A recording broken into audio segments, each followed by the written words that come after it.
Good morning, ladies and gentlemen, and welcome to the Alien Metals Limited investor presentation. Throughout this recorded presentation, investors will be in listen-only mode. Questions are encouraged. They can be submitted at any time via the Q&A tab that's just situated on the right-hand corner of your screen. Please just simply type in your questions and press send. The company may not be in a position to answer every question it receives during the meeting itself. However, the company can review all questions submitted today and will publish those responses where it is appropriate to do so. Before we begin, we would just like to submit the following poll, and if you could give that your kind attention, I'm sure the company would be most grateful. I would now like to hand you over to the executive management team from Alien Metals Limited. Guy, good morning, sir. Good morning, Jake, and many thanks. Ladies and gentlemen, good morning, and thank you for joining this webinar. Firstly, may I apologise for deferring this event, which was originally scheduled for December. My name, Guy Robertson, Chairman of Alien Metals, and I'm joined by my fellow director, Rob Mosick. The format of the webinar will be to have a quick run through a presentation followed by a Q&A session. Some pre-submitted questions we have summarised and grouped, and we'll then deal with questions arising during the webinar. I expect that most of our shareholders and investors are familiar with the Alien Metals projects, so we will not cover old ground in detail, and this presentation is now up on the Alien website. In addition, on the website, you'll find a recently released research note by Zeos. Our current market capitalisation of Australian dollars 12 mil, or approximately £6 million, we believe significantly undervalues our assets. And this presentation should give you an understanding as to why we believe that this is so and we are undervalued. Now to the presentation.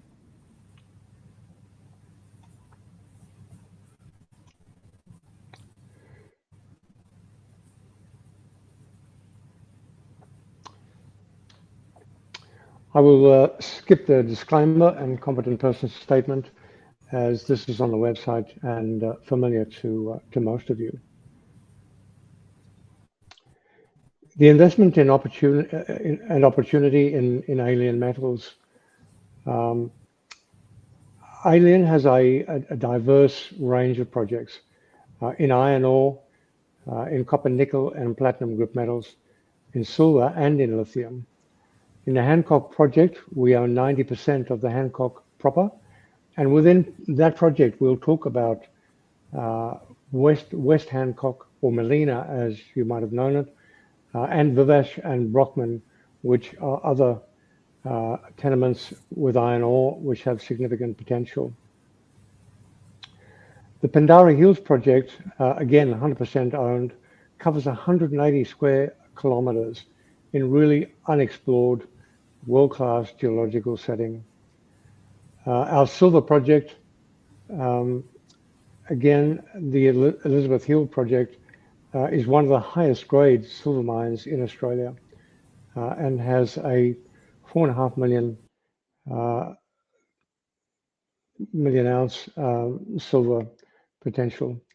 The lithium project, we joint ventured in 2024, which one de-risks the project from a Alien perspective and also enables our joint venture partner to pay for the minimum costs of maintaining those tenements, which is not insubstantial. The board and executive management. My background is not geological. I have 30 years experience in finance, and my expertise really is in financing and structuring transactions. Rob will give you some background before he talks a bit about Pandara. Has more than 30 years or 40 years experience in the mining and exploration industry, and has built some significant value in a number of projects. Elizabeth Henson is our UK-based director. Spent many years with Pricewaterhouse, and I'm hoping that we get to a point where we use her expertise, because Liz is a tax expert in international tax. We still have the Alwyn Foster as a technical advisor in the on the iron ore project. I might address here a number of questions that shareholders have raised in relation to the appointment of a CEO, and we've been actively looking for the latter part of 24 and early 25 for a full-time chief executive or chief operating officer, and we've interviewed many outstanding candidates, and those discussions are ongoing. Having said that, I would say that we have an extremely competent in-house geological team. We have very capable external consultants and advisors who have been working with us diligently on moving the alien projects forward in 2024.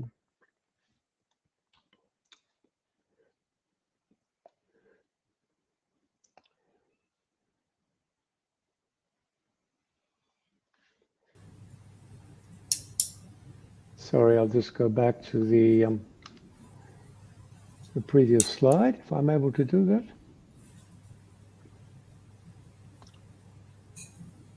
So our key value drivers in the projects, the three projects that we have, which I've outlined, are further exploration and development, and we'll go in some detail in terms of what we've undertaken in 2024. All of these projects require further funding for development. Our preferred option is joint venture, because that will allow Alien and our shareholders to receive the significant value that we believe is in these projects, rather than raising capital on the market through additional placements which are shareholder dilutive. As shareholders aware, we were close on a joint venture transaction in 2024, which we held back given a number of other opportunities that we received, and we are still in the process of reviewing.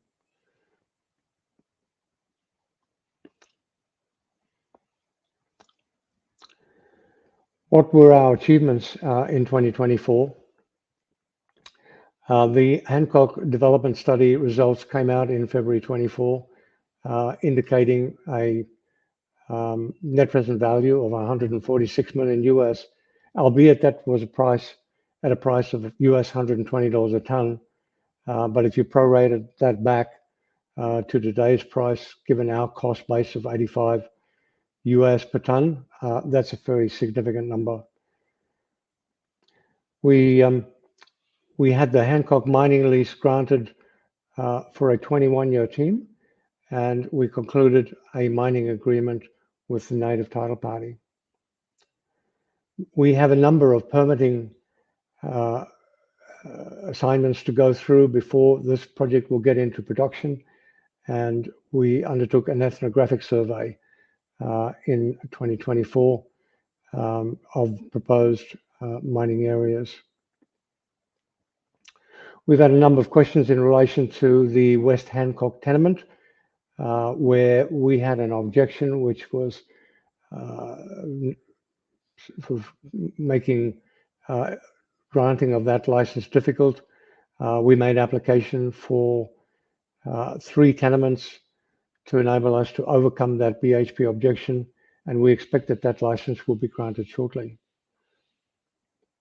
We've undertaken further exploration mapping on the underexplored Vivash and Brockman tenements in 2024. And as you would be aware, we undertook the joint venture with Errawarra on the lithium project,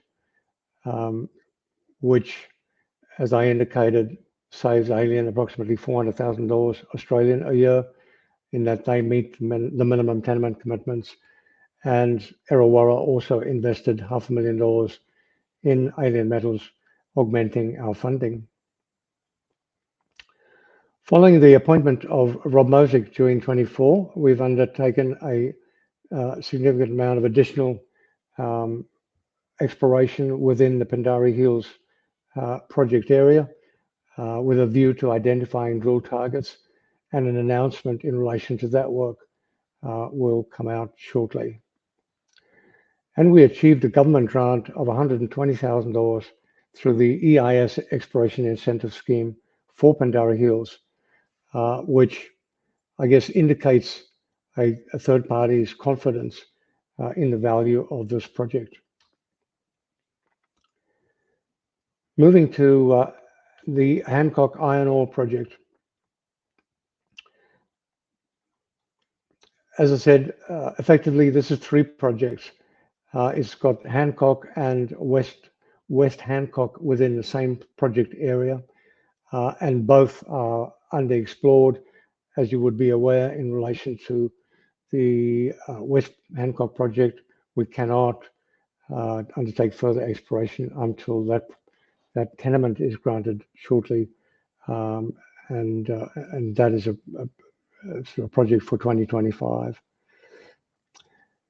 On Hancock proper, significant work has been done on understanding the costs of moving this project into production. Mining, crushing, transport, and shipping contracts have been determined, which provide a good basis for moving forward quickly when the permitting is complete. The iron ore price, as we know, is stable at about just over 100 US a ton, but during the year has been as high as $135 a ton.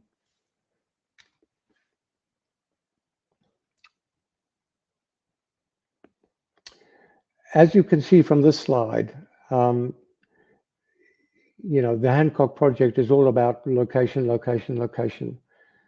We have around us all the significant partners, players in the iron ore space, from Hancock Prospecting, Rio Tinto, BHP, and the Fortescue Metals Group.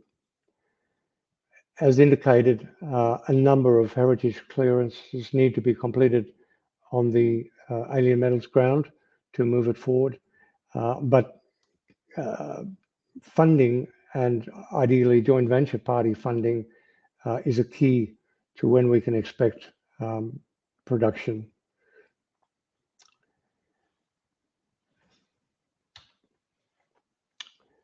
Just some highlights on the project economics, which came out in the development study. Currently, a JORC resource of 8.4 million tons, but at above 60% iron ore. It's open pit. It's got a low capex, and there is significant additional potential for tonnage, both on the Hancock tenement proper, in other ridges in Hancock West, and again on the Vivash and Brockman's tenements, which are underexplored.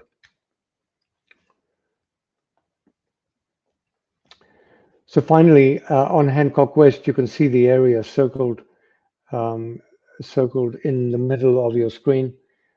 Its geology is very similar to the Sirius deposit, which is up in the right-hand corner of the Hancock project. And as indicated, we expect the tenement will be granted in at least Q1 25, and we can expect to commence exploration on that license. At this point, I will hand over to Rob to take us through the Platinum Group Metals projects. Thank you, Guy. Thanks very much. Good morning. My name is Rob Mosig. I've been a director of Alien for some 8 months. I'm a geologist, a humble geologist. Experience has been in mineralisation emanating from the mantle, some 150 kilometres below us. Mineralisation such as platinum group metals and diamonds emanate from this area.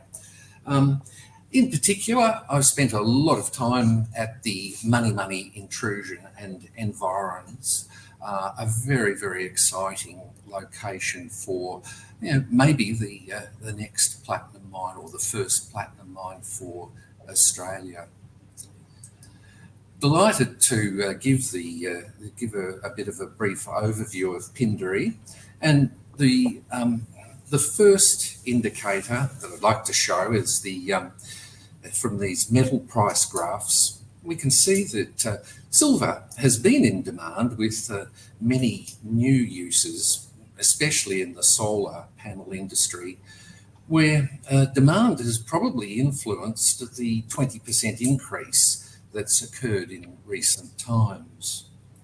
Platinum and palladium prices are steady, but with continued demand. Indeed, the escalating power and labour costs in South Africa, whom are the dominant PGM producers, they place pressure on finding cheaper alternative PGM sources, such as in Australia. Additionally, the decline in the palladium production from the Stillwater, Montana resource, combined with the sanctions affecting the Norilsk 2E PGM production, bode for a near future increase in platinum group metals demand and prices, I believe.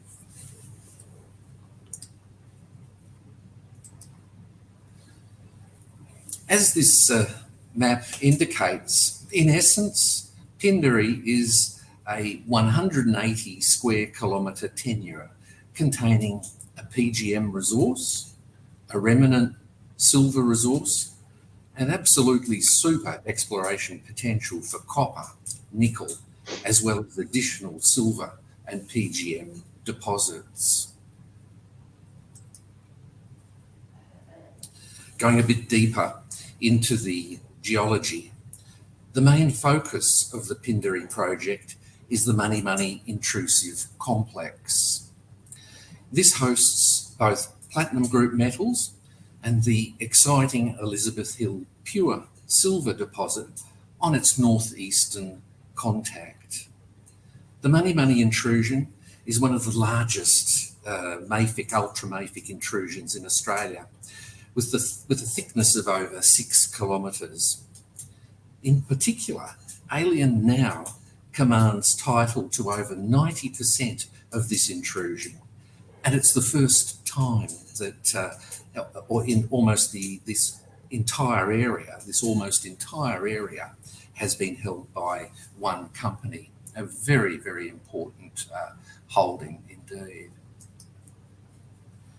In terms of nearby mine sites, Pinderi sits proximate to the giant Azure lithium resource at Andover. Additionally, Pinderi is nearby to the De Grey Hemi gold deposit to the northeast. In recent times, the Pilbara region has come into blossom, and where there are numerous new discoveries of world-class metals deposits. During 2024, Alien has accelerated the exploration momentum at Pinderi.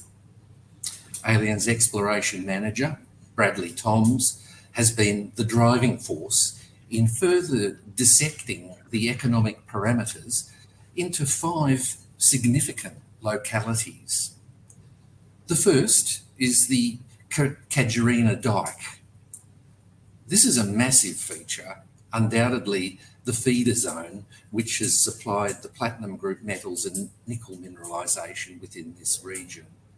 The Casuarina Dyke remains very much underexplored, and recently, last year, we conducted our first foray at this locality with a ground-borne EM survey. We await the geophysical results with interest, and later, in the second quarter of this year, we plan to carry out further detailed rock chip and soil programs across this feature. Another significant feature is Judy's Reef. This is another very much unexplored feature containing platinum group metals and copper anomalism. Whilst similar to the Ferguson Platinum Group Reef to the north, which hosts the main resource, Judy's Reef is under shallow overburden cover to the northwest, and this locality will be subjected to geophysical and rock chip sampling in 2025. Yet another significant feature, the Money Fault. This is a very interesting north-northeasterly trending structure, which has only recently been identified as the most important and potentially fundamental link between deep-seated structure and nickel, copper, and platinum group metal mineralisation in this region. The fourth significant focus are the historic high-grade PGM locations. During our review last year of the previous drilling on Money, Alien identified at least 2 high-grade PGM locations with grades averaging over 7 to 9 gram per tonne 3E PGMs. The 3E in this particular case being platinum, palladium and rhodium. These grades are typical of the early Bushveld mining operations in South Africa, and our activities here will focus on how and why these purple patches occur and whether we can locate more. Finally, the fifth one, the Elizabeth Hill silver occurrence. Wow, a mine that was high graded and produced over 1 million ounces of silver in just 1 year of operation. Very much unfinished business here for Alien, and about which I will further elaborate in the next slide. Our Elizabeth Hill silver occurrence is very much an enigma, an unconfirmed but pretty possible remnant resource of some 47,000 tonnes, grading 2,700 grams per tonne silver, appear to remain in the deposit. The mineralisation appears to be intimately associated with the Money intrusion and the Elizabeth Hill fault. We need to find vectors now to find additional mineralisation, more Elizabeth Hills, and also understand what's remaining and whether it's worthwhile to mine the existing shaft. We anticipate that the downhole EM surveys that we did this year, and combined with our intention to dewater the shaft to establish further geological vectors, is the main aim here. But it's a very, very exciting opportunity that we have here. And finally, before I hand back to Guy, just a very brief note on lithium in the same area. As I mentioned earlier, almost adjacent to our Pinderi project is the Andover complex. This hosts the recently discovered 100 million tonnes of lithium oxide. Our Pinderi contains vast areas of pegmatitic intrusions which remain totally unexplored and are identical to the Andover lithium-bearing pegmatites. Alien has shared the lithium potential of Pinderi with Errawara Resources under a joint venture. Joint ventures are an important mechanism for juniors, such as Alien, and they enable Alien to conserve funds and focus solely on the silver, platinum group metals, nickel and copper. These latter commodities will be the focus for Alien in 2025, either via sole funding or possibly additional joint ventures. That's my prezzo. I would like to hand back to Guy and happy to talk further as need be. Over to you, Guy. Thanks, Rob.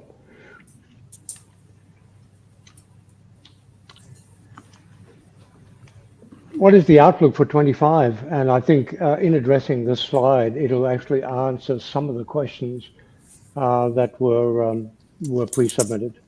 But before I go there, I would say quite honestly that we have received a number of unsolicited proposals over the last 6 months for all of these projects, both in terms of joint venture and outright sale. On the Hancock project, while initial expectations for production lines may have been optimistic, the value of the iron ore portfolio has been enhanced with the progress that we have made over the last year. And so in 25, yes, we will continue to explore the funding options that are on the table. We will continue to move forward on permitting, and we will continue to move forward on exploration. On another question in relation to the joint venture, where I think it was circa mid or third quarter of 24, we were fairly far down the track in terms of completing legal documentation. Why did we bring that to a close or put it on hold? That joint venture party is still there. And the reason was with the drop in iron ore price to approximately 85 US dollars a ton.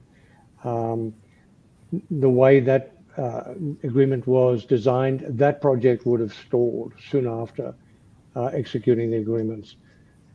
So we need to find the best funding option, which adds the maximum value for shareholders, not the first option.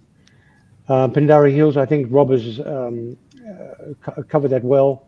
Again, we are, in fact, even this week, discussing with potential parties joint ventures on Pindari Hills. But at the same time, as you know, in 24, we undertook exploration. Some of those results are due imminently, which will be the subject of an RNS. And then potentially, depending on those results, potentially a resource update. Elizabeth Hill, I'd say, is more definitive. It has received, given the strong interest in silver and the movement in the silver price, the strongest interest over the last 6 months.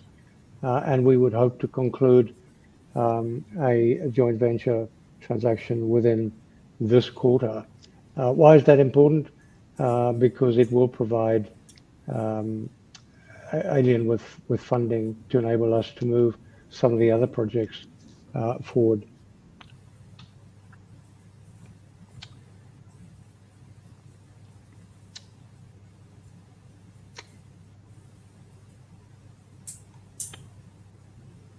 Why Alien?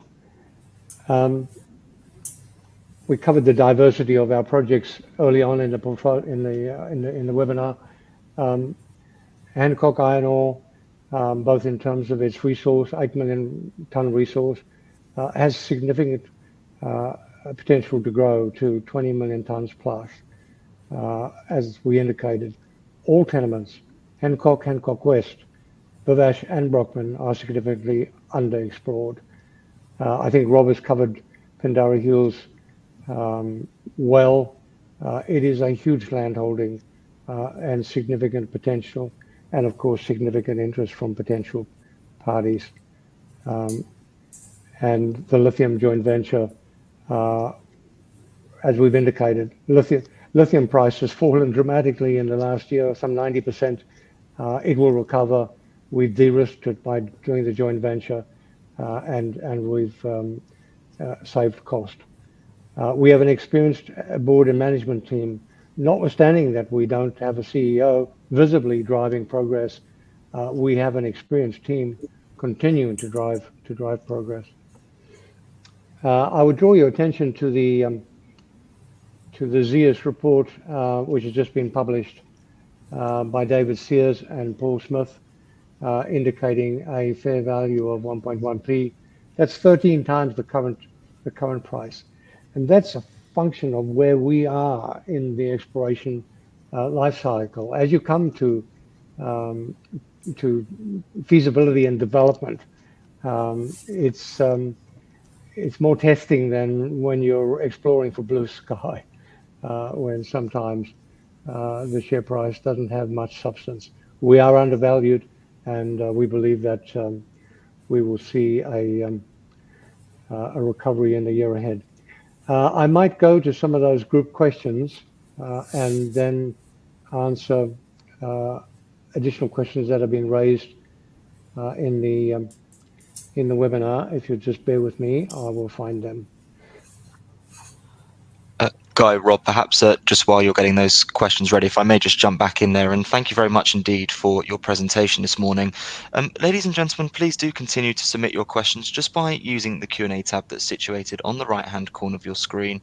But just while the team take a few moments to review those questions that were submitted already, I'd just like to remind you that a recording of this presentation, along with a copy of the slides and the published Q&A, can all be accessed via your investor dashboard.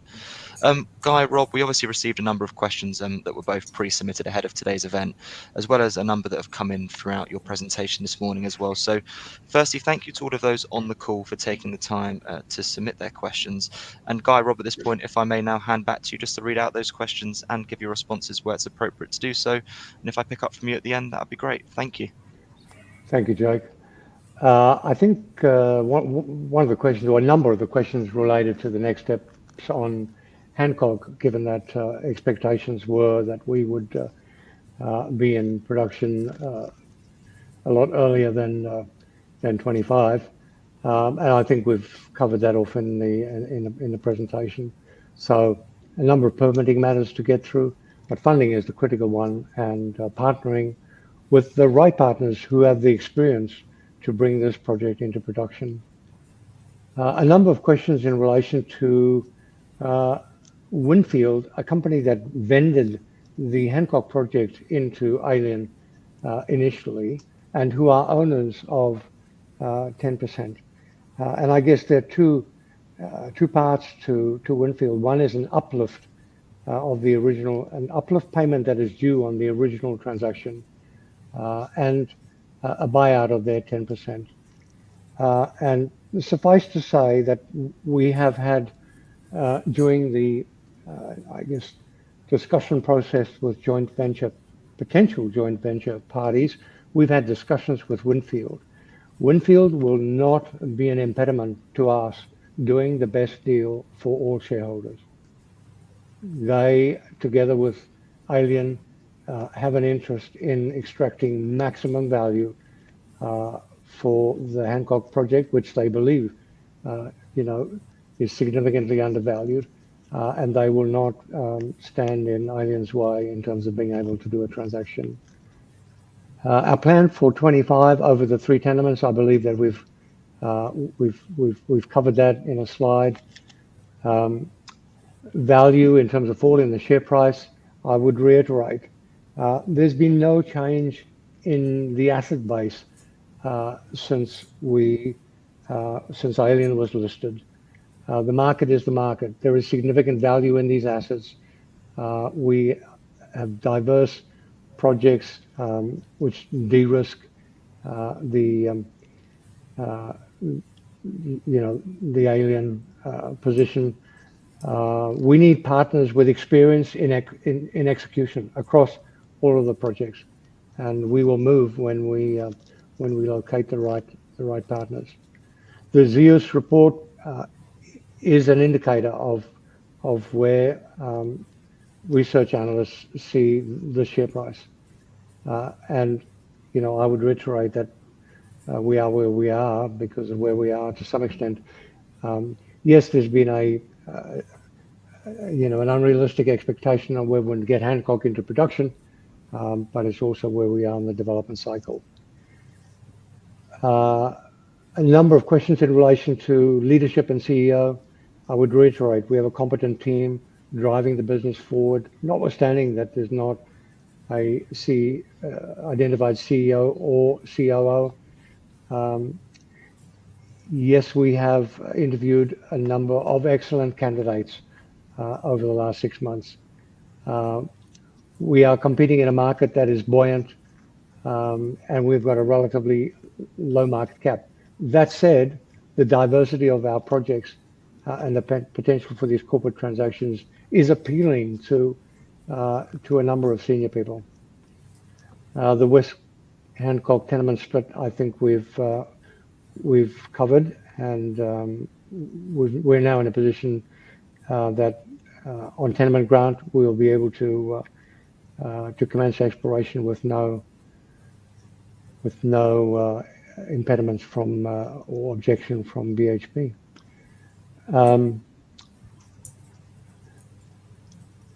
Some questions that have been raised during the webinar, if you'll bear with me.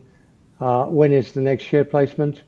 The board have no intention at the moment to go to the market to raise capital.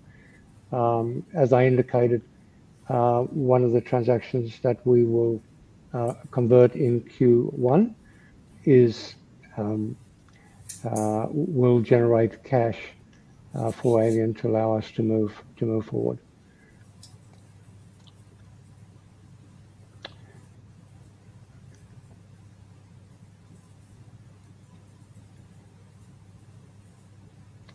You'll excuse me while I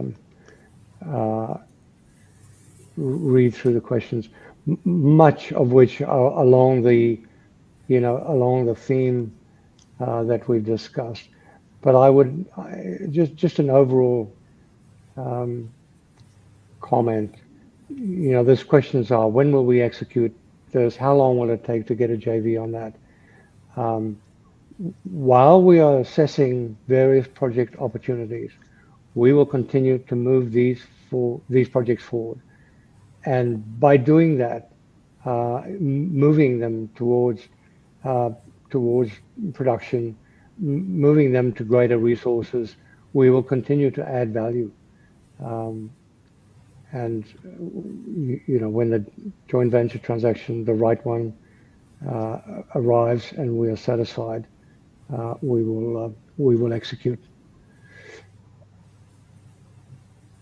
There's a question here an appropriate question in relation to an offtake agreement that we put out in an RNS about August 2022 with Anglo American.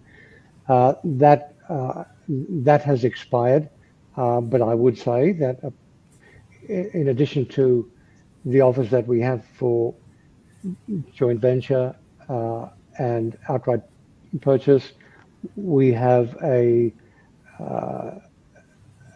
option for an offtake with a significant player in that field, and that is on the table.